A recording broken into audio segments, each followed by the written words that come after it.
Hmm. Good evening, all. I am Dustin, also known as Rope Aficionado, and this is the Dominance Dialogue. Tonight we have Trouvere le Fou, and the conversation topic is when kinks meet commitment, navigating intentional relationships.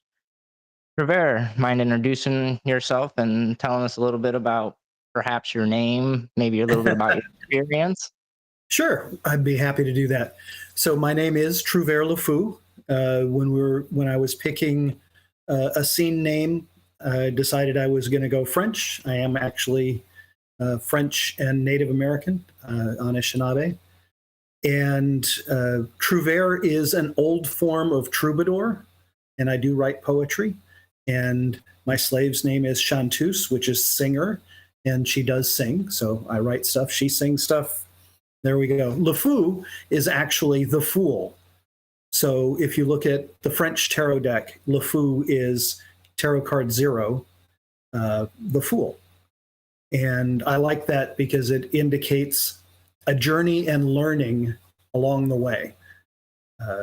There are a lot of meanings for the card, but that's the one that I choose.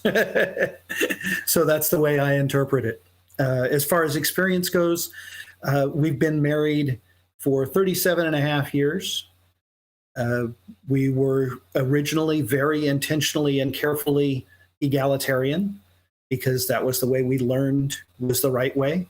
And then through experience, we learned that it wasn't necessarily our way.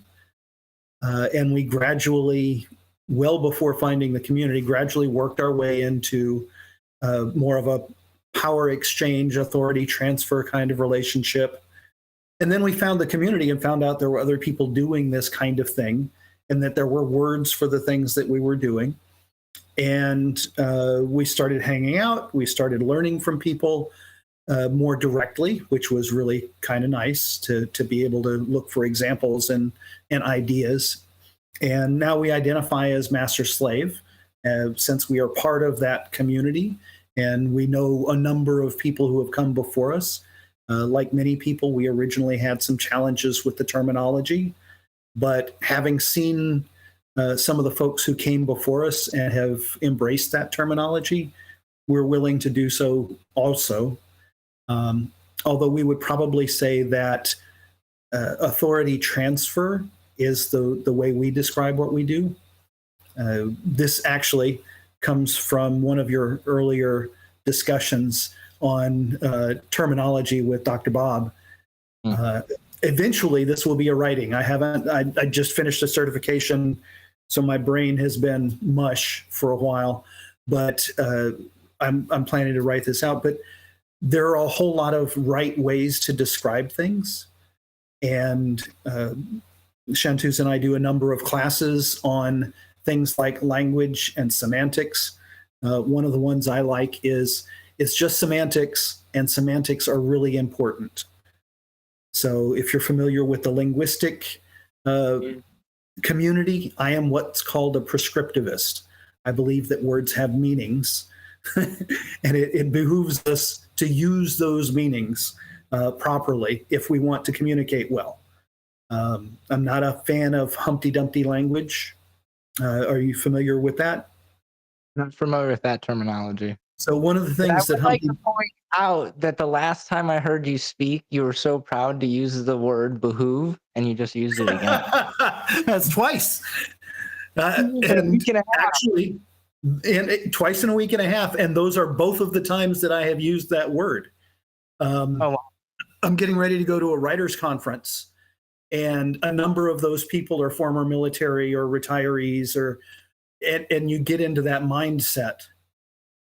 It's like, I very seldom curse in civilian clothes. But if I'm in BDUs, I was a Marine. I speak like a Marine. So it's context driven in a lot of cases. But the idea is power exchange. It's the older term, and there's a reason that it was adopted. But in our belief, and I'll caveat this by saying I'm going to express a lot of opinions, and they're my opinion. They're not the one true way to do things. There are a lot of right ways to do things, and the ultimate goal is to find out what the right way is for you to do things. Not the right way for me. I'll offer ideas. Sometimes I'll be almost belligerent about them, but that doesn't mean you have to accept them. The purpose of a relationship is to make the people in it happy, not anybody else. We live in a world that's social. So even though we don't have to make anyone else happy, chances are pretty good there are some people we want to make happy. So, but you get to pick who those people are. And for some people, that's really a hard choice because they're driven to pick either themselves or their close associates and family. And that's a hard choice. And you have to kind of balance it. We've been lucky. We don't have to choose. So we aren't very explicit about what we do, but my parents knew what we did. They know we go to conferences. Once our kids reached majority, we would come home from a conference and put the run book on the table and say, okay, this is where we were this weekend. We're not going to tell you what we did. But if you want to talk about any of the things in this book, we will be happy to talk with you about them generically. And for a while, so the MAsT meetings were held when they were physically held, were held in our house. And before the meeting, my parents would come up from the basement and get stuff from the potluck. And our daughter would often attend meetings with us. So we have been very fortunate in that regard. We would not do the same thing with Chantuse's family. So, but her family lives in California and we live in Virginia, so it's a little bit easier. To circle back, Chantuse isn't here. Her job is to keep me on track for stories so that I return to the original point. Because like a lot of people, everything is connected and it's easy to go multiple places from any given starting point. In this case, we were talking about power exchange and authority transfer. And we like authority transfer once we heard the term, because I haven't taken any of her power. Her power is what makes her valuable to me. Her ability to do things, her intellect, her judgment, all of those are things that make her valuable to me, in addition to just being a person whom I love. Why would I take that power?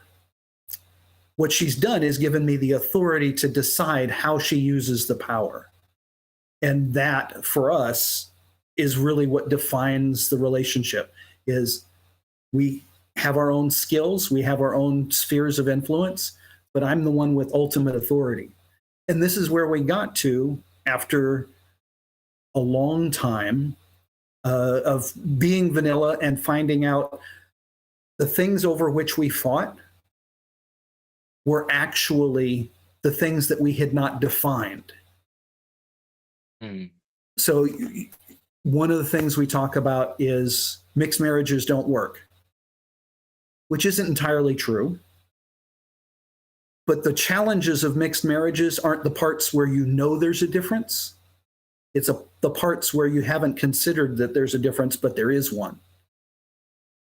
For us, one of the marriage. It could be anything. It could be cultural. It could be religious. It could be socioeconomic.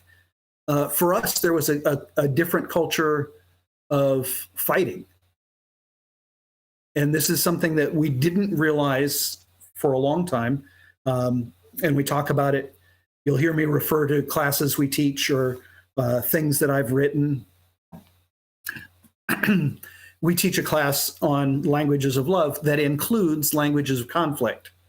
And what we found was the way I fight, which is the way my parents fought, is very low volume, but very sharp and intellectual and cutting. Both of my parents were teachers. My father's a professor. My mother taught in the lower grades and then tutored in all sorts of stuff.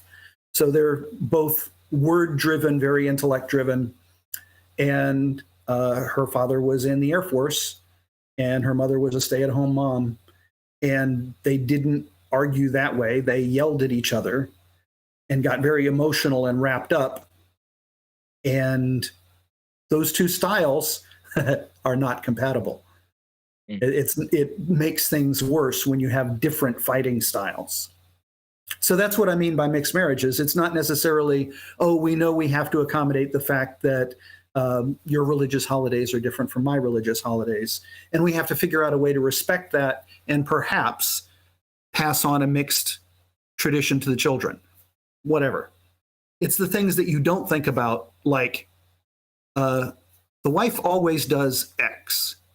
The husband is responsible for Y. And these are the ways you interact. So it's those things that you haven't realized that are different that jump up and bite you in the butt. You can make it work. And one of the things that we find enriching about an intentional relationship is the fact that it's intentional. You start actually thinking about all of these things, and as a result, there are fewer unknowns. We've been together 37 years. We still have unknowns. We still run into things where it was like, oh, I didn't know that was your assumption. My assumption is different. The good thing is, by this point, we've gotten to where we realize that it's a difference in assumptions, not a difference in values, which is really important. Yeah, because if you start fighting over the assumptions, especially if what you're fighting over is up here and the assumptions are down here, then you're fighting about something that's not what you're disagreeing about. Yeah. And that's guaranteed not to go well. So how's that for a long ramble start off? No, that's phenomenal. Like in just your start off, so I take like 90-second clips to make like short form videos later. And just in your start off, I took 4. And that may not sound like a lot, but I've been disciplining myself because I find myself taking hundreds in a single conversation. Right. But wow, there was some good stuff there. So now I want to circle back a little bit. Please. You made mention that you and your wife were in an egalitarian relationship for a non-zero amount of time. I don't remember exactly what you said. And then at some point you decided to shift into what you guys now have the terminology as authority transfer. It sounded like at the time that you made that shift, you weren't familiar with the community or the terminology. So my question is, and if you wouldn't mind, what caused that shift inside of your relationship, especially if it was long-term egalitarian? Yeah. We were egalitarian for probably 5 or 6 or 7 years. And it was interesting because that was while I was still in the military. So right after we got married, we were apart for over a year when I went to a military school, and then I went to Germany. She stayed and finished her master's degree. So we were apart for a long time, got together on weekends, had essentially what for the military audience is geo-bachelor life, and for the non-military audience is long-distance relationship or LDR. But we stayed egalitarian for several years. And what happened was we would run into things that we hadn't discussed, where we hadn't identified who was responsible, and they would turn into flare-ups and fights and arguments. We still hadn't learned the fact that you need to have a compatible fighting style. So that was exciting. We also didn't learn initially. This took us probably 8 years, 9 years. her fighting style is emotional, and she will become overloaded to the point where she cannot function rationally. And my fighting style is to push to conclusion and get an answer. Those two things don't go together well. That's a guaranteed way to have things go poorly. So what we discovered was she really needed an emotional safe word. And what eventually happened was I gave her one. I said, okay, so this is what happens. When you have too much emotion to process well, just say, I'm full. Because that's how it feels to her. It's a physical as well as a mental feeling. I'm full. And at that point, we'll postpone it. We'll come back to it later once you have time to let some of that go. And then we can address it a little more calmly. And I talk about her being emotional. That doesn't mean that I wasn't upset. It just means that I express it differently. So my anger tends to be very quiet, but mean, which I don't like being. So bad combination. So that's how we ended up addressing that particular problem. And what we found was the things that over which we fought were always the things we hadn't decided about. So one off, we would say, okay, for this thing, I'm responsible for making that decision. For this thing, I'm responsible for making that decision. For this thing, hey, wait a minute. This is 3 things in a row. What if I'm just responsible for all of the decisions? You're responsible for input, but I'm responsible for decisions because I like deciding and she likes structure. So we're very different in that regard. I just like being in charge. She likes to have a nice, clear structure that defines how things work. So this is I have a question. Yeah, I saw that question. I paused. Yeah, I appreciate that. Is there any point where input gets blurred from your perspective and their input looks like a decision? And if so, how do you handle that? No. So that makes it easy to handle. Her input never looks like a decision. It does sometimes look like criticism. Okay. Which I don't always take well. Fair. So as a result, and again, this is something that acquired over time. I won't pretend I'm magic at it. But what happens is if it sounds like criticism to me, I will back up and say, what do you mean by that? This is something I learned from work and carry over.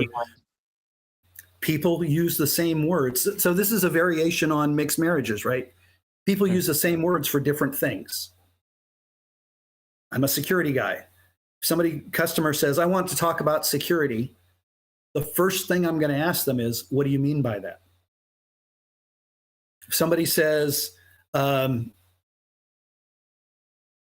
think, have you considered, because we have gotten to where verbiage is a thing for us, have you considered this alternative solution because your solution sucks? Which she wouldn't quite say, but it occasionally sounds like that to me. So I need to back up first to make sure that I understood what she actually said. So the question becomes, well, what do you mean by that? How does this solution work better than that solution? And what I'm really doing, I'm doing 2 things. One, I'm gathering information to make sure I understood it correctly. And I'm giving myself time to back down emotionally. Because my ego is sufficient to most challenges. It's kind of hard to hurt my feelings, but it's not impossible. And she's the best suited one to do it. She's best positioned because I care more about what she thinks than I do about most people. So receiving criticism from that side can be challenging, or no, is challenging. And what I need to do is make sure that I understood what she said, and that I give myself enough space to not just react badly. So no, she doesn't ever sound like she's making a decision, because we have a lot of practice at not sounding like making a decision. But she does occasionally sound like it's criticism, and sometimes it is. Sometimes she was responding too quickly, and by profession, she's in charge of a lot of things. She is a responsible authority and expert figure at her work, in a very hierarchical organization. So she's used to being in charge. She's used to making decisions. And sometimes there's a time lag in making that shift to somebody else is making the decisions. One of the nice things about where she works is it's very hierarchical, and there are always people above you. So we have a military style relationship. I'm the commander. She's the executive officer. Her job is to provide me data so I can make good decisions. But I'm always in charge. That doesn't make me more valuable than her. That just makes me more in charge than her. And we have different roles within that. And that's the environment she works in. So there are always people who have the ability to dictate your response. So it's good to be able to remember that.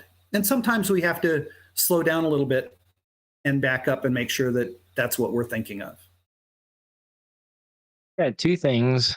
I really like how you framed a lot of this. A big thing that, and I even have like just a short little writing on FET. Input does not equal authority. And in my experience, like I work cutting edge technology, I never needed time. I needed information.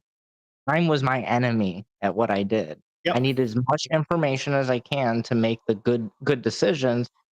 Time can be made up later or whatever, right? So I really like to see that it's encouraged in other dynamics, because it doesn't seem like, how I frame it for me and my relationships is that your voice is a service to me. You giving me Absolutely. information about your physical state, your mental state, your emotional state, your spiritual state, that is a service to me. It's not you making a decision, not whatever. And I'm kind of similar with you. I handle criticism a little bit differently as well, depending on my personal mood and state. Yeah. And I like hearing that I'm not the only one that has to back up a little bit sometimes and make sure that I'm not being reactive. So I appreciate that. I knew I wasn't alone, but it's nice to hear it. No, and there are many things that I will say. Like I said, my ego is sufficient to most things, but I'll tell people, no, I was wrong. I made a mistake. That was my fault. I was wrong. And it could be I was wrong factually. That's the easiest one. I had my facts wrong. That's the easiest one. I was wrong emotionally. That's hard. Yeah. But that's what builds long-lasting trust. That, in my opinion, I did warn you that I had opinions. In my opinion, that's one of the things that's required to make you a good leader, is the willingness to accept responsibility for your own mistakes. While we're talking about leadership, have you ever heard of Extreme Ownership by Jocko Willink? I believe I have. It's in my cart. I'm 6 or 8 books behind right now, so I'm 30 books behind in my cart. So Oh yeah, my TBR pile lasts easily into the next millennia. I'm a book fiend. There's a bookcase behind me. If you see me on Zoom, my profile pic is still my one of our sex bookcases. We're in a house we don't intend to ever leave, so we finally bought nice looking bookcases, and we have a bunch. But Jocko Willink, one of the things from Extreme Leadership, and it's interesting, the first time I saw this was in Columbus, was at Power Exchange Summit. Somebody was talking about extreme leadership, and I promptly added it to the class that I was teaching, which was back then literary lust, using fiction to define your reality, which is a survey of quotations from fiction books that you can use to help express what you're looking for. First one was from Laura Antonou, but the only nonfiction book in there was Extreme Leadership, because what he says is the leader is always responsible for the outcome. Full stop. No equivocation, no excuses, full stop. And the reason for that is, if there were not sufficient resources to do the job, it was the leader's job to provide the resources. If the job wasn't clear, it was the leader's job to make it clear. If the person didn't have the skills, it's the leader's job to pick the person with the right skills or make sure that they get those skills. If there wasn't enough time, it's the leader's job to make sure there's enough time. The worst thing, though, is it's the leader's job to decide when somebody doesn't need to stay on the team. And that's hard. That's why it's ultimately the leader's responsibility. But the other side of that is, if anybody asks me whose fault it was something we were working on failed, it's my fault for all of those reasons. But if somebody asks Chanteuse whose fault it is that she failed, she will say it's her fault. Because if she didn't understand it, it's her job to ask for better explanation. It's her job to ask for the necessary resources. So yes, are you familiar with there's no such thing as a 50-50 relationship? It should be 100-100. Sure. That's the same idea. Both of you are ultimately responsible for whether you succeed or fail. I have a great quote here, and I've been waiting. I've saved the quote for so long, and it couldn't have been better. There it is. If orders are clear and the soldiers disobey, officers are to blame. Yeah. And it was so funny because I'm really high up, tech level, founding member, so on and so forth. And an intern hit me with that after they didn't do what I said, kind of, right? But it was more so that, just like what we're talking about, I didn't give them the resources. I didn't set them up in a space to succeed. And as their leader, the responsibility fell on my shoulders ultimately. Right. And that's where things start getting fun, because you can say, well, yes, it's ultimately my problem. However, I did give you the resources. I did give you the training. I did give you the time. I did my level best to make sure you understood, and you decided not to succeed. That is a team exiting strategy. And in relationships in particular, that's really hard. So I want to circle back. Sure. I'm trying to keep on track, but this is just so much good stuff. And you may not be able to answer this question, but I have a feeling that you may have an idea to the answer. So I'll ask Okay. you. So you said that your partner works a very high level job, fairly authoritative inside of her job. And when she comes home, it's different. Do you Right. have any kind of ritual or protocol for you guys to help establish what you guys have? Yeah, we have a couple that are coming home things. It's changed a lot because I used to travel. Mm, So I used to be gone for 2 or 3 days a week, 40 weeks a year. So that was an adventure. When we there for a while after and then the military, I could be gone for 6 months. So that was exciting. But now she's the one who works in an office. I work at the dining room table, or at the customer site. We've just started traveling again. But when she comes home, we have a debrief of the day. She tells me how her day at work was. I tell her how my day at work was. And this is one of those things where you're satisfying the other person's requirements, because I don't care what happened at the academy. I don't know any of those people, yeah. but she feels closer having shared with me. So I will listen. And I tell her what I did at work, which is that was fine. Different communication styles there, but we're accomplishing different goals. Her goal is to feel closer by sharing, and my goal is to get to the next start.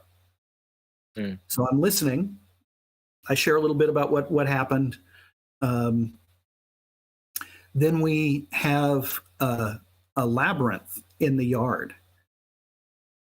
That's fun. So we also do medieval reenactment. And while we were in Sweden, we were at an event and we were camped next to an Iron Age labyrinth, which was cool as all get out. And we would go out in the moonlight and drink scotch and walk the labyrinth and talk about philosophy. I liked it enough, and I have the space, so I mowed that same labyrinth into our yard. Wow. So we will, after the debrief of the day, we will walk out and walk the labyrinth and talk about anything else that comes up. Sometimes it's more debrief of the day. Sometimes it's plans for the future. Sometimes it's just walking in the grass. Then we'll come back in, panties come off, I rub her butt because I like to rub her butt. And then we do, it's not eye gazing, but we'll stand and I'll put my hands on her shoulders and she'll put her hands on my forearms, and I'll lean my forehead against hers, and we'll just stand there and breathe for about a minute and a half, 2 minutes. And we're home. Kind of like sinking, it seems like, Yeah. right? I don't want to get too woo or anything, but it's almost like Oh, matching like breaths, right? Breathe. yeah. I'm big into breathing with someone. In my opinion, there's not much more Yeah. intimate sharing someone's breath. One of the classes that we have on our list that nobody's ever asked for is how to be more connected to your partner. And synchronized breathing is one of those Nobody's methods. asked for that? Nobody's asked for it. We've got a bunch. We just got tonight. I got the first request for our classes in alignment, D&D for fetish people. It's been on our list for 2.5 years. Tonight, somebody asked for it. We have the one on establishing connection, which is bring a partner with whom you want to be closer at the end of the class. This is not a solo class. This is not a theoretical class. It's we're going to do stuff, and you will feel closer when you're done. I also have one on stoicism for both sides of the slash. Hmm. Again, Like that. nobody's asked for it. And Can we just talk, just me and you, about it then? sure. Off of the air, of course. Or maybe on the air. Who knows? Honestly, I mean, Either way. yeah. So the short form, there are a bunch of physical things that are emotionally connecting. And for a lot of people, they're hard to do. So eye gazing, this past weekend at MS Gathering, there was a 2-hour slave class that run by Gaia Amor, I think. I may be confusing the two classes, but the people were supposed to eye gaze, and Chanteuse said she and her partner were the only people who didn't talk during the eye gazing. And it was a 60-second eye gaze.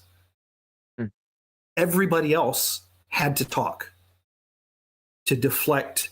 I'm assuming, and I'm bad about this. I will make assumptions of my own, but I do my best to tell you which things are assumptions and which things are things I know. This is an assumption. People were talking because they couldn't comfortably maintain the gaze, and they needed a way to deflect the attention or the pressure. But that's the kind of thing that you can do. There are ways of touching. There's heart to heart. There's forehead to forehead. There's synchronized breathing. There's alternate breathing. This is really hard for us because my breathing rate is around 7, which is really slow. Chanteuse has had asthma since she was an infant. Her breathing rate is about 16. So it's hard for us to synchronize. Just get to 14, right? Yeah. Then you got multiples. You'll work it out. Yep. But there are a bunch of things you can do physically, and then stoicism. You're a fan of Laura Who? Anton, you in the Marketplace books? Yeah. Okay, so Chris Parker, right? What's principle number 1? Patience. I'm currently re-listening to The Inheritor, which was the origin of that class, Literary Lust, because there's a piece where Aiden describes what he wants from a slave, and I read that and went, that is what I want. And this is when I was new enough to Kindle that I just figured out that you could highlight things and create notebooks. So that was how this class started, was specifically about that, finding that one description. These people are professional writers. They use words for a living. Find the best, steal from the best, and then attribute. Wow. Wow. I got a lot to digest in all of this. So let's actually get kind of into the topic a little bit. I mean, we've touched on some of the stuff when it comes to intentional relationships and communication. I think the first question that I think makes sense to ask is, can you discuss the concepts of intentional relationships? I'm gonna read it as I read it or wrote it, but I don't like it anymore. But in the context of BDSM and kink culture, and how does it differ from conventional relationship models? And I think that's probably the simpler is what do you discuss the concept of intentional relationship, and what are the differences between a conventional relationship model? Sure. The difference is intent. I mean, it sounds terribly, painfully simple, but the idea is most relationships, whether they are vanilla or kink, this is one of my soapboxes, by the way, listening to kink folks talk about how much more evolved they are about relationships than vanilla folks, and comparing good kink relationships to bad vanilla relationships. It's like, have you read FetLife? You're not in a position to say that you're doing well. So we arrived at a kink power exchange relationship, but we started off with a vanilla relationship, and we were pretty good even then. That's how we got to stay together long enough to be where we are now.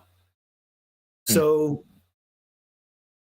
for me, the difference between intentional and unintentional or accidental relationships are how much planning you put into them and how much you examine the individual pieces. We talked about this briefly in our pre-conversations. You could safely describe both Chanteuse and I as relationship fetishists. We are willing to put in more work because we like the work. One of the things we just taught, bionic relationships. When you're deciding how much technology to use to support your relationship, the first thing you have to decide is, how much work am I willing to put in to making this work for us? Because different tools require different levels of effort to see reward. Mm-hmm.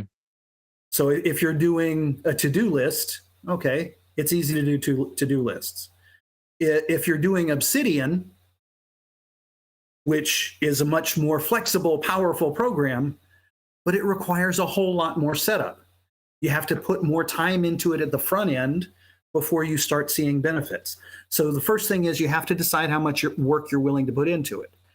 Because we're relationship fetishists, we're willing to put the work in and always have been. So we talk about what different things mean, and we have been, in addition to putting the work in, we are extraordinarily lucky, because at the end of the day, what makes, I think, relationships work is alignment. If you're headed in the same direction, everything else is embellishment. If you're not headed in the same direction, you're going to have a hard time and probably end up in different places. So were we lucky? Yes, absolutely. Nobody should get married the way we got married. I would advise my soldiers not to do the things that I did. However, it worked out really well for us, because sometimes that happens.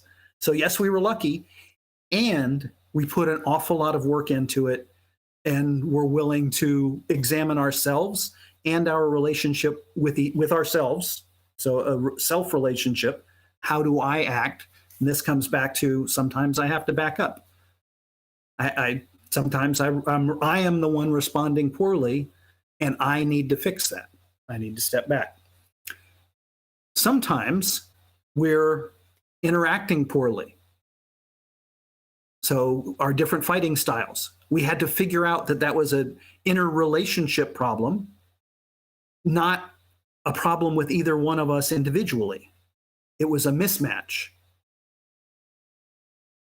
So those are the two kinds of things you have to be willing to address. And the thing is, in an intentional relationship, you address those things. And it doesn't matter if it's a kink relationship or a power exchange relationship or a vanilla relationship. You need to address those things on purpose. So actually, I have a consulting company, theoretically, and it's With Intent Services. That's the name of it. Loving with intent, living with intent. Do things on purpose for a reason. Think about them.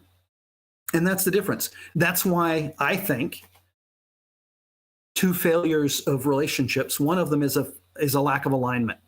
You didn't pick the right person. If you've ever heard business advice books, the first thing is get all the right people on the bus. Then figure out where your bus is going and who's driving. But first you have to have the people who want to go in the same direction. And the second thing is, if you don't examine those things, those are the ones that bite you. And if you're assuming things will work out, I really do hate the assume definition. Have you ever heard it? Assuming makes an ass of you and me. Oh, yeah. That's silly. You have to assume to get through life. I assume that that person is going to stay on their side of the road. I'm going to watch them. But if I don't assume that, I will never leave my driveway. Yeah. So, but if you only assume and you never watch and you don't think about those things, those are the things where you fail. Love languages. Okay. We got divorced because I kept leaving the dishes on the sink. No, you got divorced because she thought you didn't care enough about her to put the dishes in the dishwasher or wash the dishes or whatever. It wasn't the thing. It was what the thing meant to the other person. And if you don't think about it, you never get to that meaning. You only get to the thing. So I'm hearing a lot of what you're saying, and I definitely agree with it. But then I'm sitting here trying to wrap my head around what's a healthy conventional relationship, because it sounds like a lot of what we think of as a conventional relationship is unhealthy. It's when we're not communicating, we're not figuring out these differences. And it can't be exclusive to intentional relationships, and it can't be exclusive to authority-based relationships. I think it's exclusive to Yeah, healthy relationships. I I just agree. don't So but there is a disconnect. Like, it definitely, like, I've thrown myself under the bus when I was in conventional relationships. I'd see a pretty girl, I'd go on 3.2 dates, I'd get physical with her, and then next thing you know, I'm a boyfriend. But I still, at 39 years old, almost 40 years old, I don't even know what the definition of a good boyfriend is. Like, yeah, so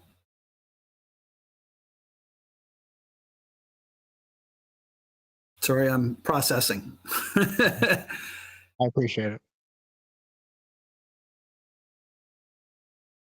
There is no difference between a good relationship that's vanilla and a good relationship that is power exchange or kink, except for the embellishments.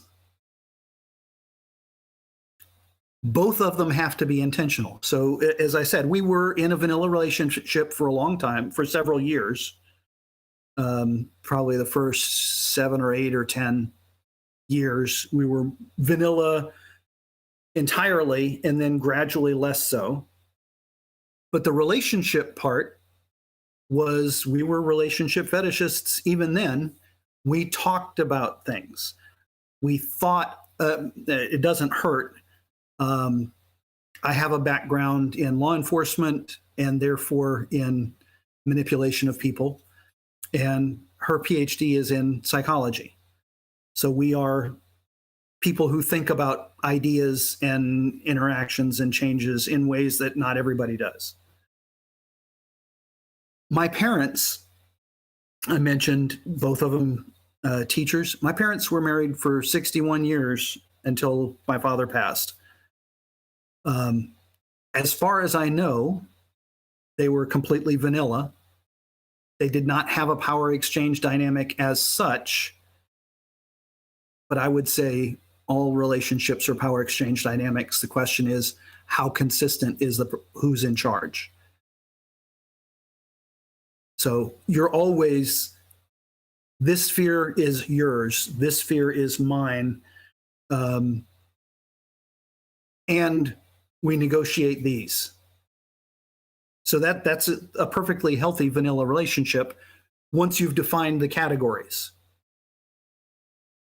Once you've defined the categories, you don't have to fight over them anymore. You may get into a little bit of friction about the negotiable categories, but ultimately you'll trade off because you care more about the other person and you're assuming that the other person has good intent. That's something that you'll hear a lot. That's a way to not be mad at the other person when they say something the wrong way. Like one of my pet things is, never tell me what to do. That's one of the things that will make me step back right away. Never tell me what to do. Don't even tell me turn here. Say, is that the turn you want? Mhm. And we have gotten there most of the time. But that's one of those things, and you learn those things about each other no matter what kind of relationship it is. I think one of the things that's interesting, I already gave you the have you seen FetLife? We can't say our relationships are better or healthier or more long-term successful. We can say that we're really good at negotiating about sex. Mm. I would Are we? argue we're I better would at say, it than most people. How's that? well, I mean, my perspective, at least, and I'm gonna go ahead and call it disrespectful or whatever, but I call it the bubblegum BDSM. Okay. This whole wave, the last 10-ish years, post 50 Shades, this, that, or the other. From my perspective, it seems that like sex has been removed a lot from Okay. BDSM.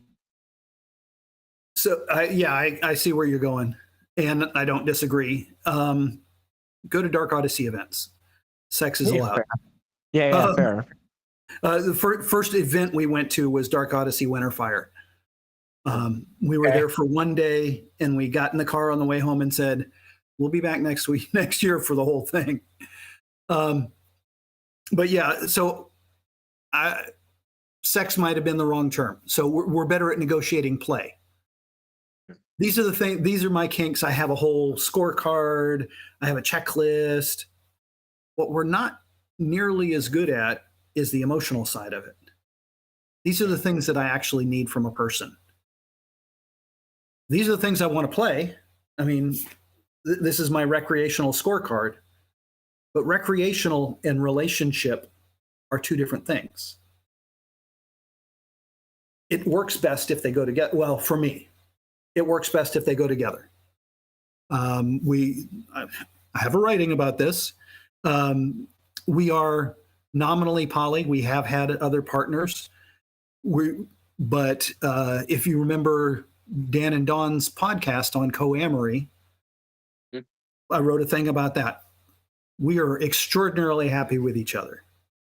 We are not looking for another thing to do. We already don't have enough time together. If we find somebody who meshes well with both of us, who would add to what we have, we would be happy to do that.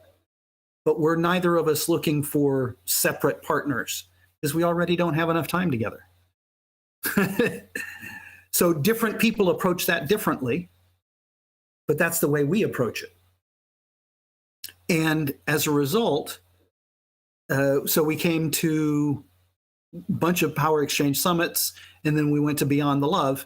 And Beyond the Love was interesting, but it was very much closer to relationship anarchy. Everybody is equal.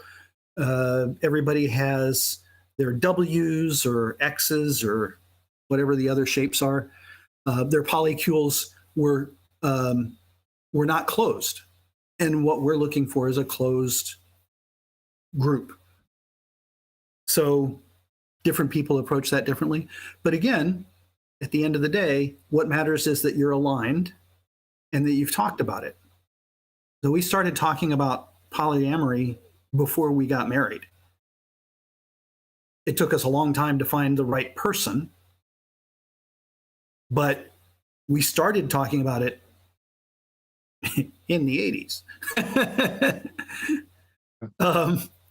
So yeah, we got married in 87. So we started talking about it early. When we were still vanilla. So no power exchange. We were more adventurous than average, but we were not, there was no kink community that we knew of. We weren't really into BDSM. We were just a little more flexible than some people. Yeah, I love that statement you said that recreation doesn't mean relationships. And I've reflected this last year and a half, 2 years, I've been mostly single, more single than I have been for most of my adult life, if I'm being completely honest. And I've reflected on a lot of my relationships and what I did right, what I did wrong, and what I did really, really fucking wrong. Right. And something that I've really settled on is that most of my failed relationships came from the BDSM community, if I'm going to be completely transparent about my personal journey. Mm-hmm. And I think what happened, and I'm still trying to suss all this out, is that once I got into the public scene, more active in the public scene, then it was like, oh, you're a rope guy? Whoa, you're a rope girl? I didn't know her name. She didn't know my name. There was no connection on character. It was connection on a physical action. And there, not that long ago, I heard this great podcast, and I don't want to butcher all of what the thoughts were, but essentially, like one of the core thoughts was, if you remove sex from relationship, what do you have left? And I've looked back and I've been trying to be really honest as I've looked into the mirror about some of my previous relationships that failed. And it's like, okay, sex is great. I'm very sexual, but I could remove that, and most of those I still had a relationship. But it was funny. There was some kink usually Hmm. that once I pulled that straw out, it was like, what do I have? Right. And it's Yeah. something that I've thought a lot on, and it's nothing against the BDSM community. It's just me and myself that I'm looking for that long-term relationship. I'm gonna go ahead and say it. I want a wife. Yeah. And for me, I want to focus more on finding the character than that checklist. Like, that checklist is fun and great, and I'm obviously really into rope and all these other things. But that's sprinkles. And in my opinion, a lot of times with communication, we're gonna have some same sprinkles. I mean, I'm just saying, like, a lot of women, a lot of heterosexual women like to be tied up. So I got a pretty good shot that that's gonna be on the table. I have a better shot at establishing a long-term relationship if I focus on the character and not if they're into rope or not. I won't opine either way. Um, I was already married before we got into this, so I haven't had that multiplay partner scenario. We mostly play by ourselves at home with just each other. But I can see what you're saying. I think what you've ended up doing in some cases is um, taking somebody with whom you have play dates and trying to make it into a relationship rather than, which can work. I mean, we had very definitely a physical attraction at the beginning. We also had a period of enforced not being togetherness um, because there were other complications. During which time we talked a lot about. So I write because it helps me think. So there are a lot of writings that I have on FetLife that are mostly about MS, some of them about service. But I also do philosophy on love and suffering and a bunch of other stuff that I wrote before we were married. And we shared and talked about that. It's kind of funny because I had given her this stuff that I wrote, so a series of essays, and some of our common friends were like, "Oh yeah, he shares that with everybody." And it's just, and it's true. I absolutely shared it with everybody because I wanted to hear what people thought. Most of them didn't think very deeply. It was an infantry brigade, not noted for their depth of philosophical contemplation. But she started reading it and read it and said, well, first, it surprised me that he has read as much as he has because you could see the references. And I was 22, maybe. And the other thing was when she started talking to me, because she started out to take me to task. She was going to show me a thing or two. And then I looked at her and I looked her dead in the eye and I listened to what she had to say and responded to her. I didn't brush her off. I didn't tell her she was wrong. I listened to what she had to say and valued her opinion. And that's how we started. So, kind of an unusual circumstance. Not often you get to have philosophical discussions, and that's something I miss. I mean, our medieval group was a very closed group. Well, it was a very close group. Most of us were in the barracks. A couple of people had quarters, so everybody was always at their house all the time. So we were very close knit group, and got to do things like that. I didn't go directly to college, so I didn't do the whole university thing, which would have been fun. That would have been lovely. I did the 10-year bachelor's program while I was on active duty. But that kind of idea sharing, I think, is crucial. And you get to talk about things that are important to you. So for me, what do? We don't go to play events mostly. We go to Winterfire because we like their secondary dungeon, which is mostly empty, which means we get to play on toys we don't have at the house. But we do the relationship track even at fetish events. We might or might not be teaching at Test Fest this year. I pitched them a 6-class relationship track because last year and the year before, well, last year we were the only ones teaching relationship topics, and we had some really good participation in the classes. And I was like, we could do more, but I haven't heard from them yet. And it's in July, so they need to tell me really soon. But even at fetish events, we do the relationship track because those are the ideas we want to hear. Yep. Is they're always looking for something that you haven't heard before to make something work better for you. And those are the people that I like to spend time with, because the people who are thinking like that are the people who are thinking like me. Even if we disagree, we're at least thinking about the same topics. Fair. And sometimes it's better if we disagree at least a little. No, I agree with that a lot. Actually, I appreciate when people disagree with me. Especially if it's like my opinion, because then it helps me determine if my opinion's solid, if I want to stand by it, so on and so forth.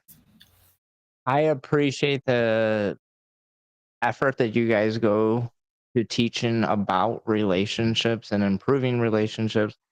I personally think that we are going to start to see more push for these, lack of a better word, soft skills at events and in education. I think that, once again, my point in term, the bubblegum BDSM, that influx is why we had an influx of the hard skills, because nobody knew how to flog anymore, right? So we had to do all of that. But now, as people are kind of settling in, the dust from 50 Shades and all of that is kind of settled down. The people who are here to stay are kind of here to stay.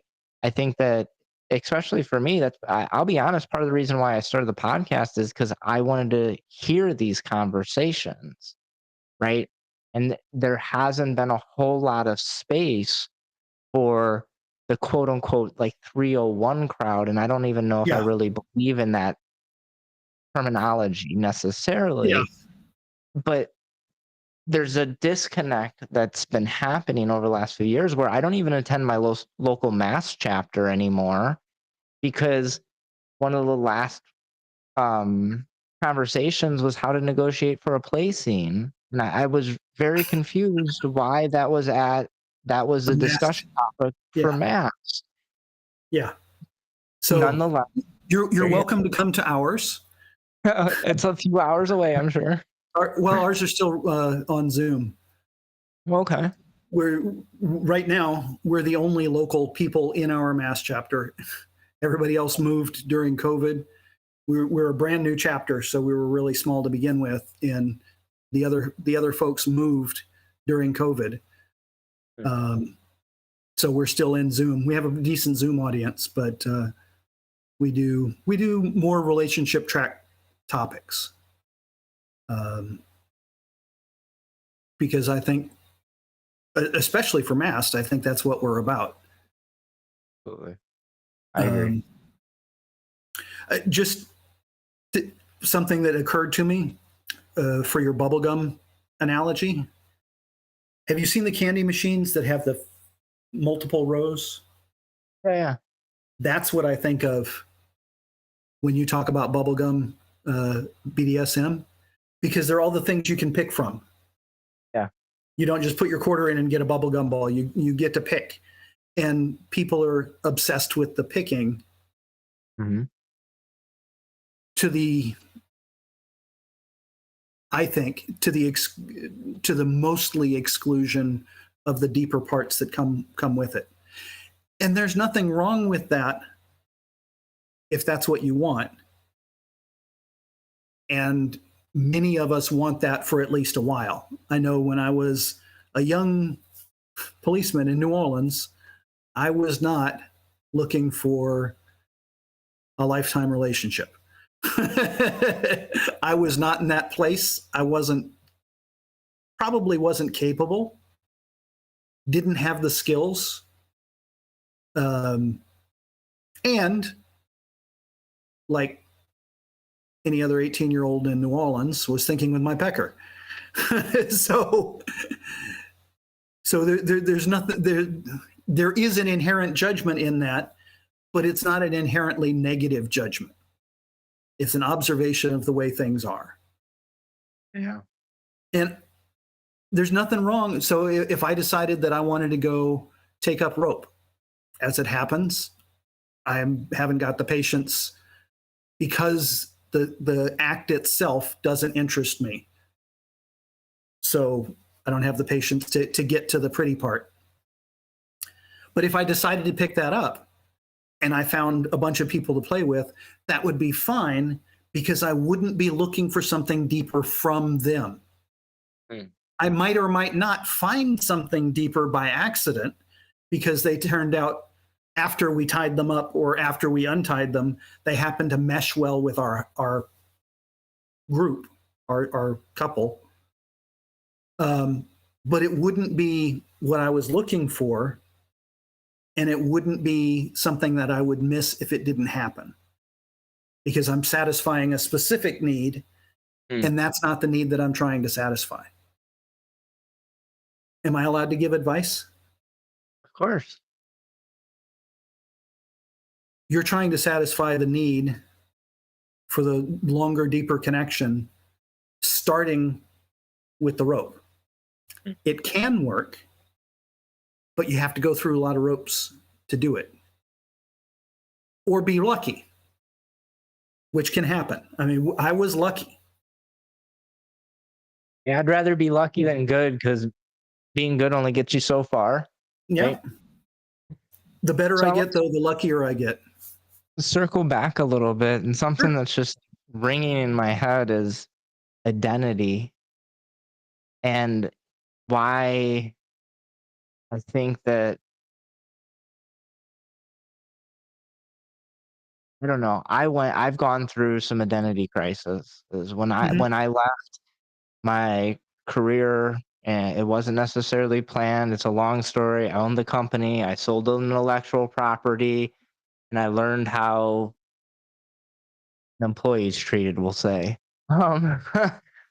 And after that, I was X guy. Now who am I gonna be anymore?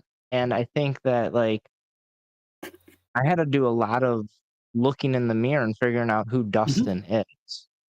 And I think that inside of the kink community, and not even just inside the kink community, inside of society, I don't think that humans are afforded a lot of opportunity or encouragement to identify who they are as an individual.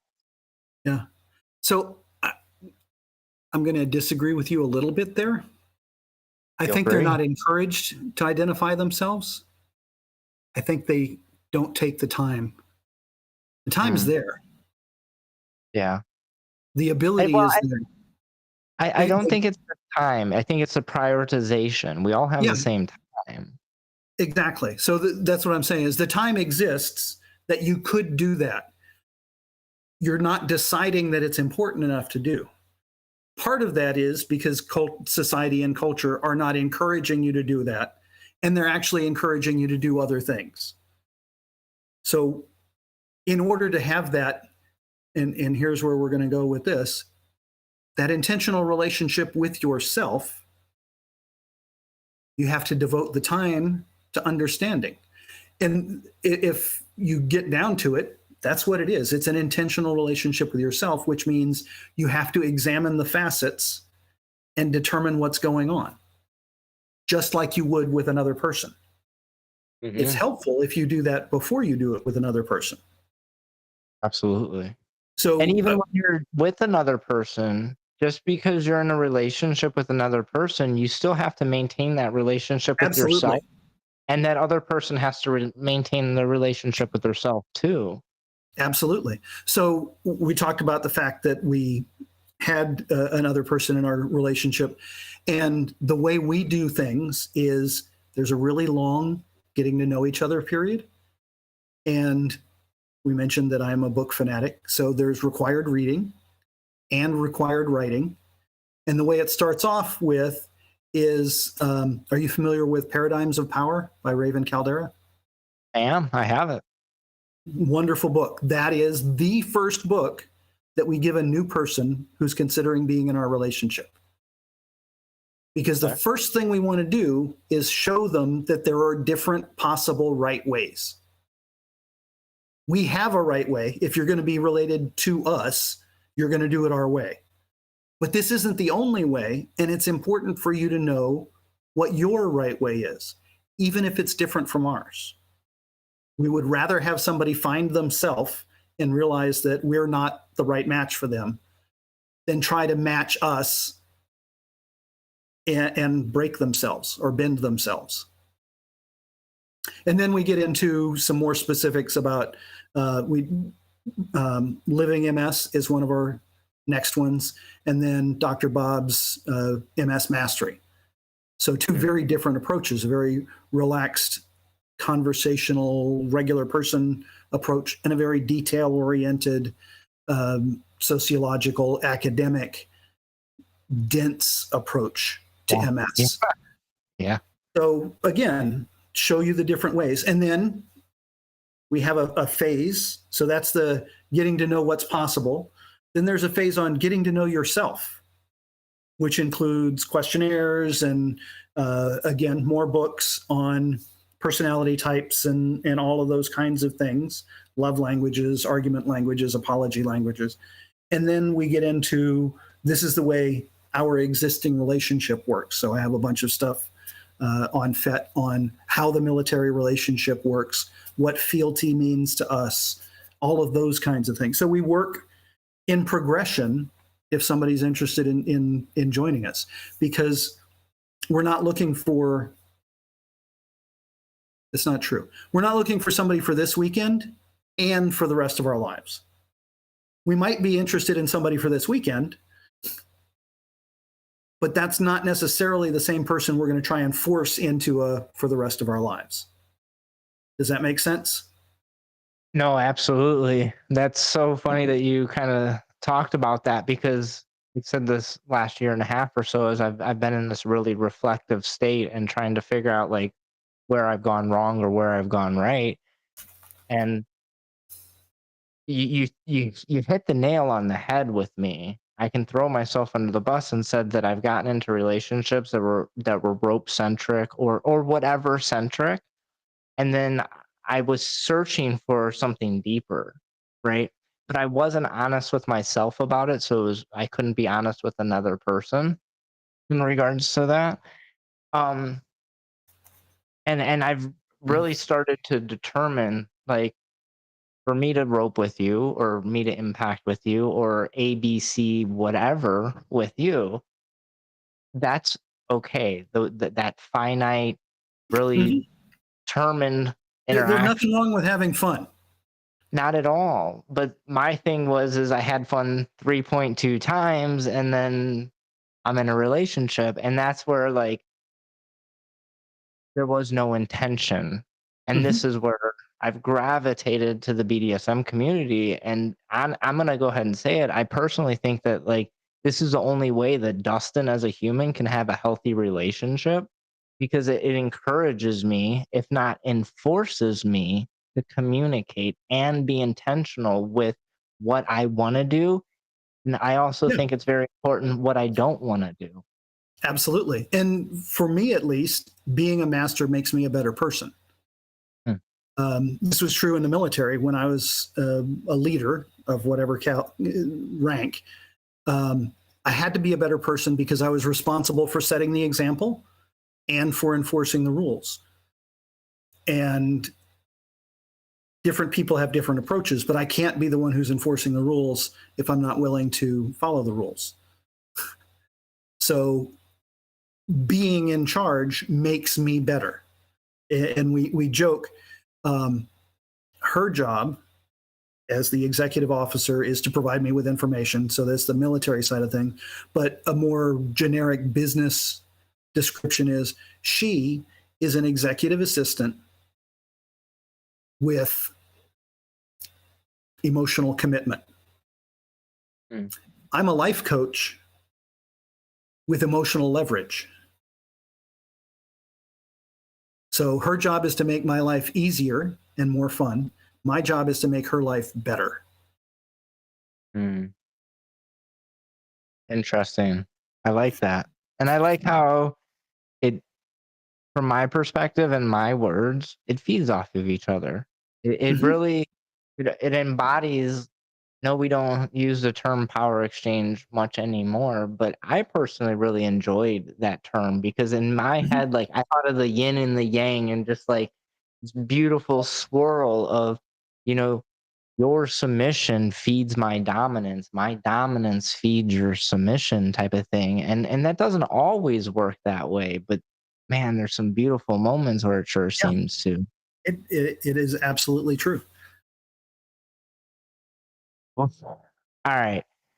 We haven't even touched but one question that for an hour and a half in, but Yeah, this is exactly what I wanted. I mean, good. I have so much for myself as a human, as a master, as a Dustin, right? I always talk about I wake up as a Dustin usually. I've yet to wake up as anything else. Try Wow. mushrooms.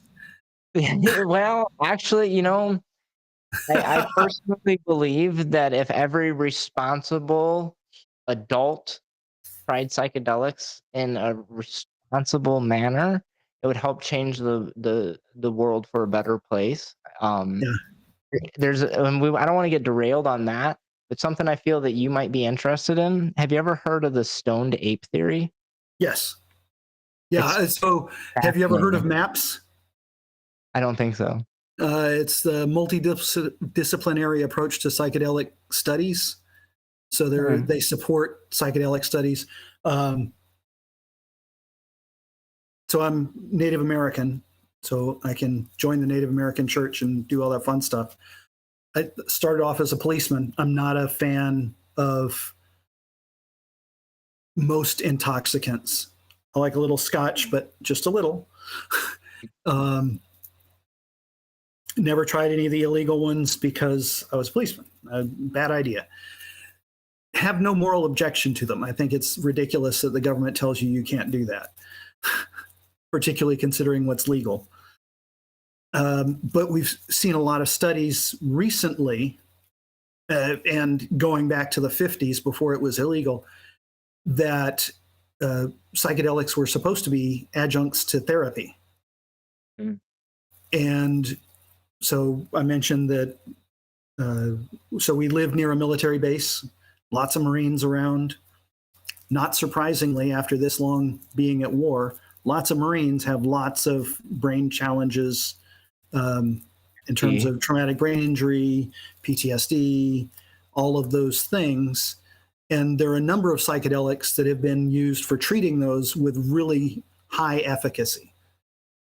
And then you look at the tribal connection of the Vision Quest. So back before I knew what BDSM was, my parents lived on a Lakota reservation, and I was trying to get into the Sundance circles.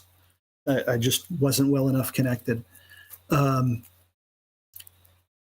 so there's that additional aspect. Um, of all the things, psychedelics are things that interest me. We might have to have a conversation about that. I know.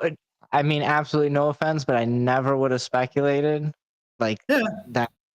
Fair enough. But at the same fair enough. time, like, there you go. So let's get back on track, I guess. Okay. I so one of the questions that I think, and I don't know, I'm just not happy with a lot of these wordings of these questions. But that's okay, right? Words are important, and I dropped the ball. Maybe I don't know. So I think that we touched on it, but I want to Mhm. go back to it because I think it's really Sure. important. Is in what ways can incorporating kinks and BDSM practices? Wait, no, that's not the one. It's this one. Yep. Okay. What are the common challenges that individuals and couples may face when navigating the intersection of kinks and commitment? And how can they effectively address these challenges? So this is answer number one. So I used to teach tech stuff. And when I was starting a class for the week, I would go up to the board. These are the official answers. Answer number one is it depends. So it depends specifically on how well aligned you are and how important the things that you're not aligned are to you. Mm. So if one of you, and we've seen this, if one of you wants to be a slave and wants to be controlled and dominated in ways that some people would consider humiliation or extreme dominance, sleep at the foot of the bed, under the bed, whatever. And the other one wants a domestic partner with a little bit of spanking and tying up or tied wrists, not even shibari, just. Yeah. One of you is going to be unhappy, probably. So how do you address it?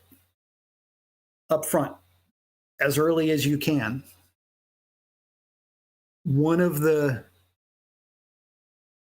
I think one of the worst things in a relationship is to hide what you want and then resent the other person forever.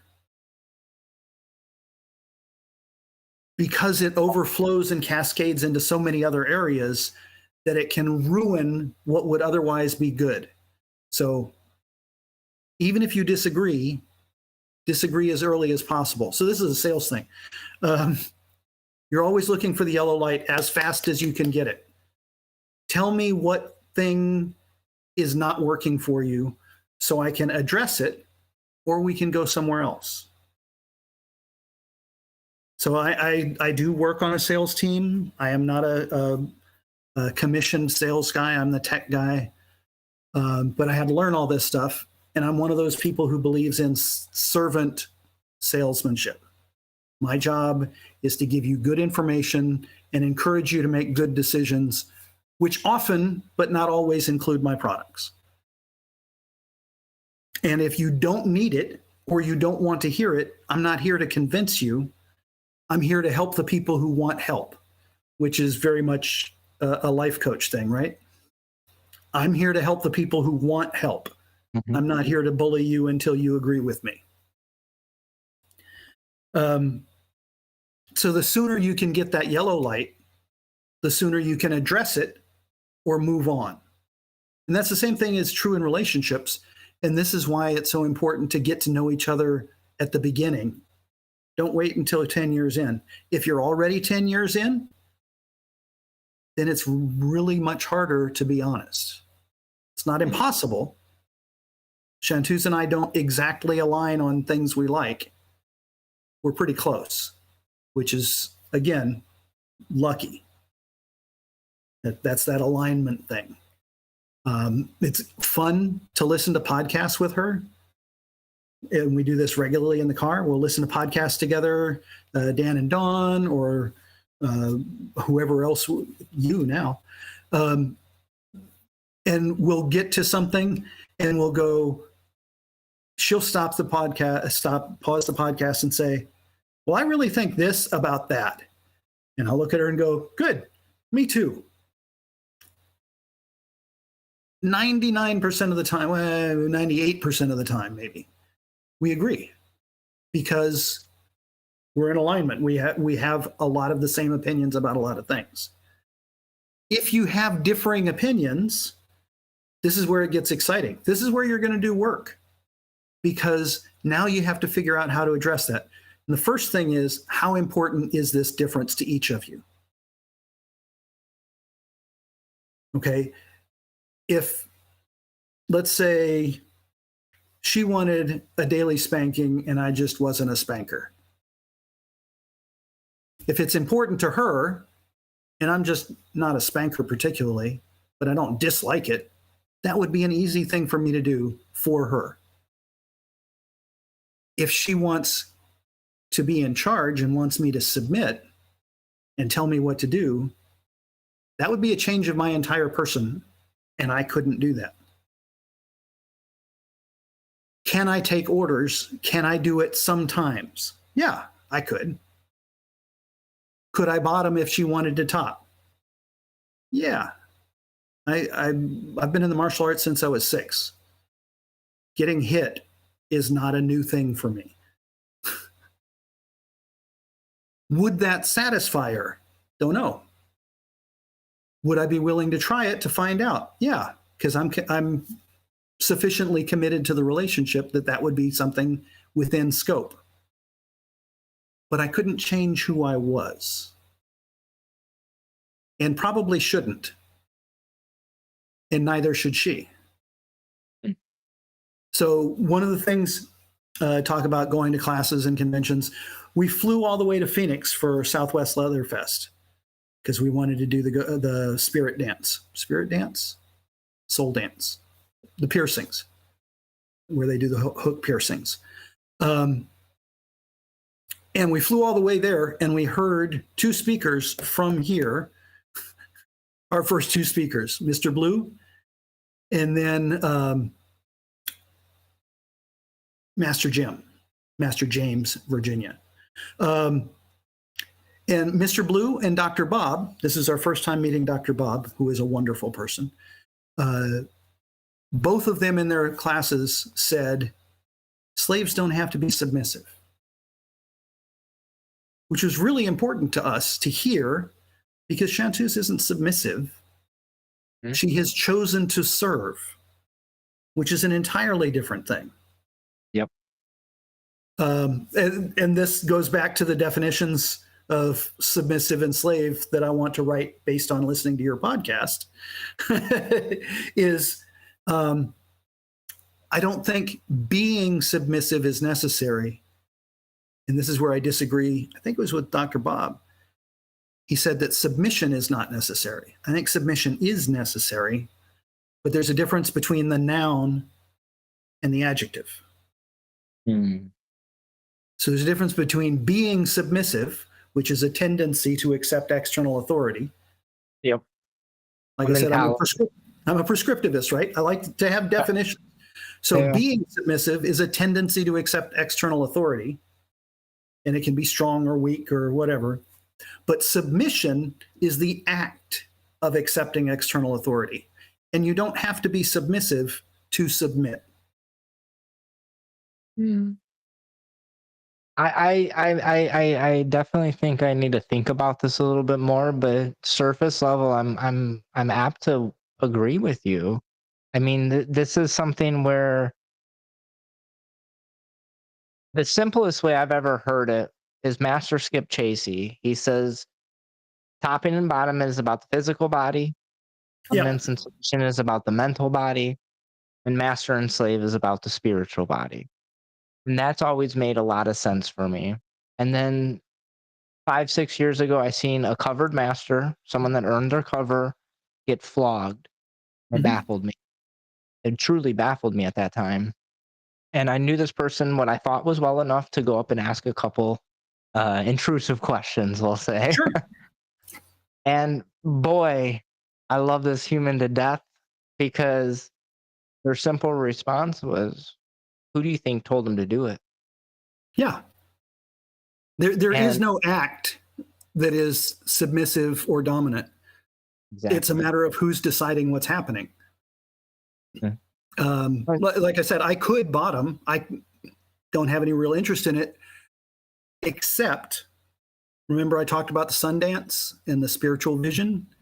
Okay, the ordeal path as a martial artist, as a military person, as a whatever, the ordeal path has a definite appeal, but it has to be done the way I wanted it. Mm. So would I be the one physically suffering? Yes, because I'm trying to get to the other side and see what's there. But I'm the one who's setting it up. So it's not like I'm bottoming by activity, but I'm not subbing. So it's a matter of how you approach it. And it's interesting to hear people say, oh, well, eating pussy is submissive, or sucking cock, or taking it in the ass, or whatever. No, whatever I want is what I want. Yeah. And if I'm in charge and I decide what's happening, then that's dominant, no matter what it is. So, and I got a funny story. It's funny that you brought it here because I almost brought it here, but you brought it there first. So I'm going full set now. Sure. So some years ago, I like brats. I don't like to admit that, but I enjoy banter. I enjoy healthy banter. Yeah. I'm an intellect. I like the challenge. I said it out live. Nonetheless, but I was very adamant that I'm not a bottom, and this freaking brat says, "Oh, well, no more blowjobs for you," and I'm like, "Wait, what?" And she's like, "By your definition, you're a blowjob bottom, and you're not a bottom anymore. You're the one receiving, and that's the definition of bottom." And I was like, "Wait a second." This was like the Uno reverse card on me, and I didn't like it one bit. So the answer, by the way, is face fucking. Fair, right? Nonetheless, like, if I'm being honest, like for me as a male dominant, whatever I want to be, I've been so stuck in that head that I have to do all of the action.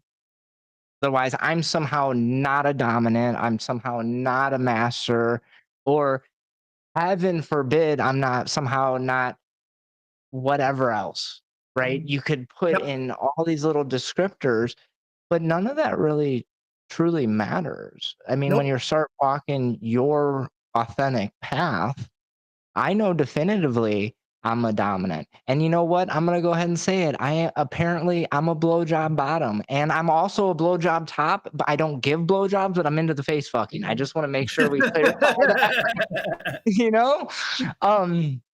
so maybe but it's interesting to really think about some of these things. I mean, that's like, I'm a sybaritic person. I like touch. So I was both a ballet dancer and an infantryman. My feet have taken lots of damage. I like to have my feet washed and rubbed. So does she. I do it for her. Why? Because we're connected.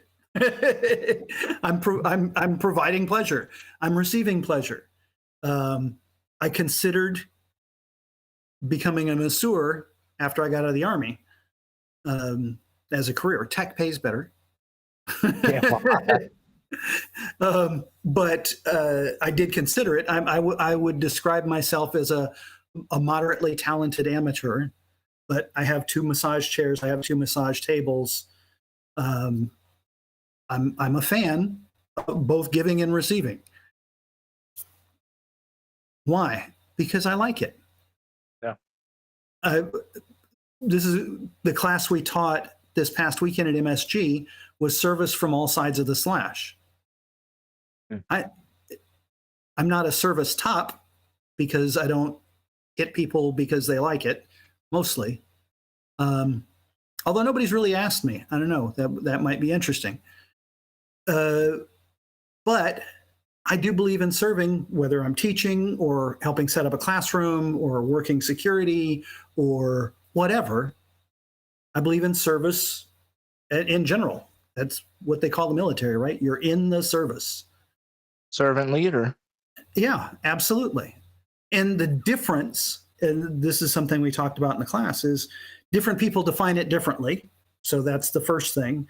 I am a prescriptivist, but I am also a realist. So I know that different people will use the same words to mean different things. I like labels as a starting point. And either it's a starting point and I don't intend to explain it, so I'm just going to tell you and then walk by. Or it's a starting point and then we're going to start in with, well, what does that mean to you? It depends on how deeply we want to get into the conversation. But having categories is kind of convenient. All right. I said I'd limit it to 2 hours at most, and we're getting close to that. And we only touched like 2 questions, but we had a guest said all that means is we just got to have you on for a part 2, which makes complete sense to me. It's funny that you brought up Dr. Bob's episode because like that was the worst episode. Not on him, all on me. Yeah. Technical issue I could have. I forgot to turn on my lights, so there's like a strobe light effect. I figured it out. It was my ceiling fan that was causing that. I'm just like, everything that could go wrong. Yeah. I'll be on next week again. So great. Oh, go ahead. Yeah, and Goddess Indigo won so at MSL. I know. I just seen that. I'm so excited. We were at MSG when they announced it. They came out and told everybody in the main room. Yeah, I seen Dr. Bob just post something about it. I haven't had a time yet to message the goddess yet, but I plan to send my regards tomorrow. Yep. To wrap this up, I'm actually going to ask a guest question that's really good, sure. I think, and it's differentiating a lot of what we've been talking about, I think. So the question is, how would you explain the difference between submitting and surrendering?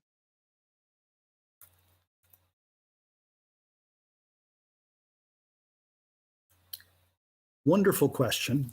I'm not sure there's an answer.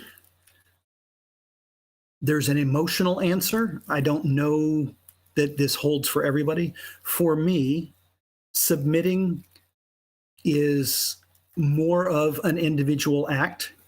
You're submitting to this at this time. And surrender is more an open offer. So you're submitting to things over times.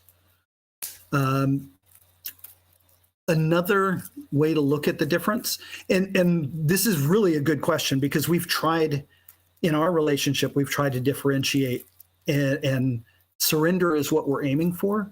In submission, there may or may not be resistance, internal or expressed. In surrender, there's no resistance. Mm-hmm. And actually, I like that definition better. We'll go with that one.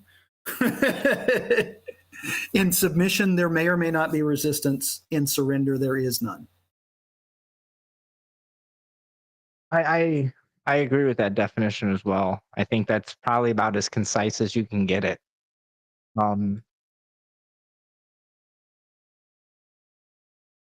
don't even know how much more I can add to that because that's just it's really concise. Boom. Yeah, mic drop. Let's be done. Which is something you never do if you ever bought mics. Or if you ever knew anybody who was a sound engineer. Yeah. No. And I also think like maybe this is a bold statement. And this is just off the cusp statement, so don't hold me to it yet. I'll have to sit on it for a second. But I think submission is something that has a time frame. Whether it's negotiated or not, has a time frame. And I think surrender does not. Yeah, I wouldn't dispute that at all. Remember I said I write to help myself think? So you were caveating your, I'm not sure I think this, but this is what I'm going to say, and we'll see how it feels. That's the way Oh, I write. yeah. So a lot of times, so have you ever heard of pantsers and plotters? Usually applied to fiction authors.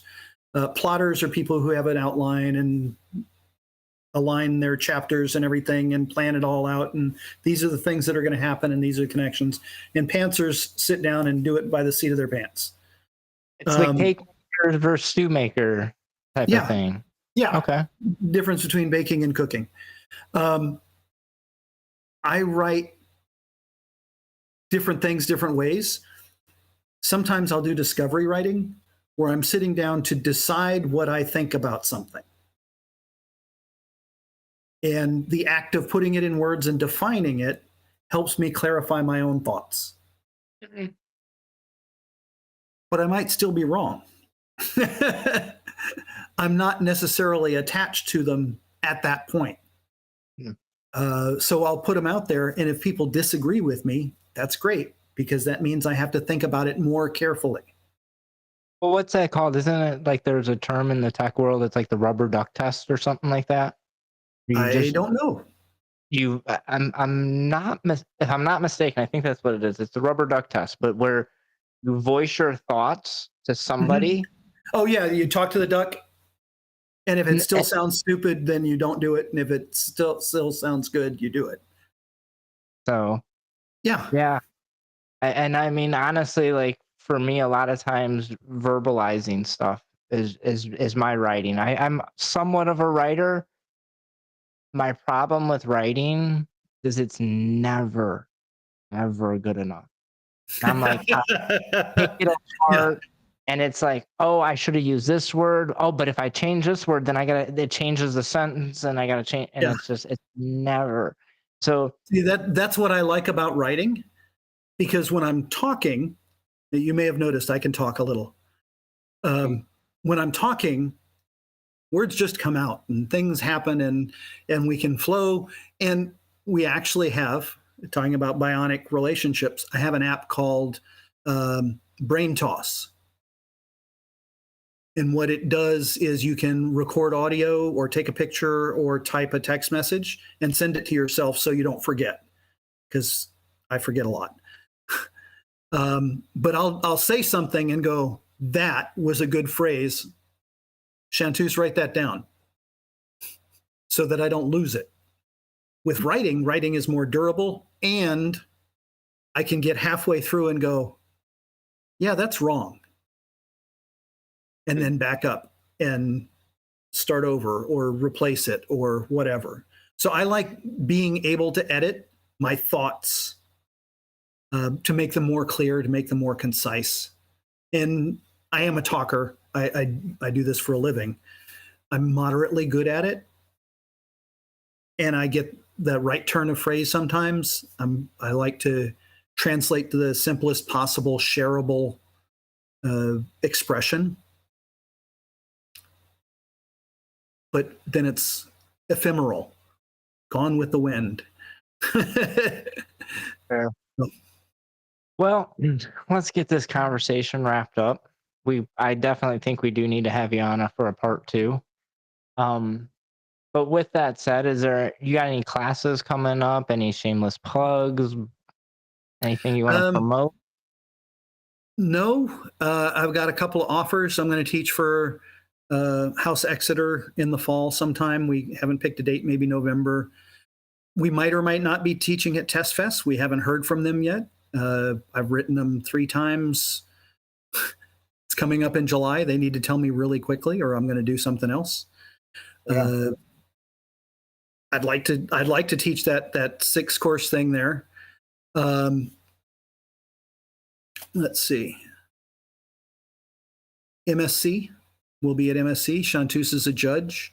I'll be director of security again, and we're going to teach both a single class and an intensive.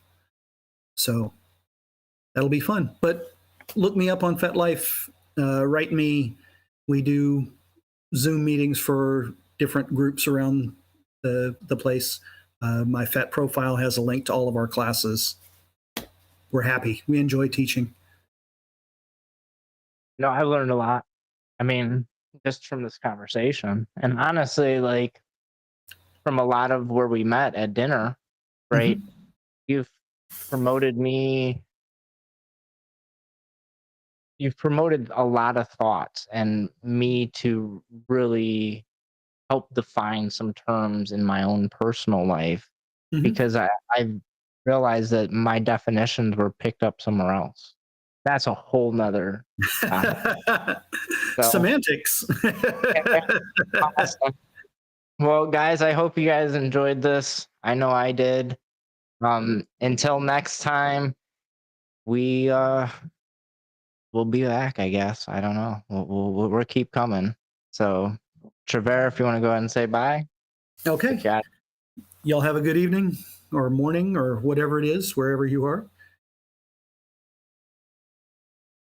Yeah. All right. See you guys next time.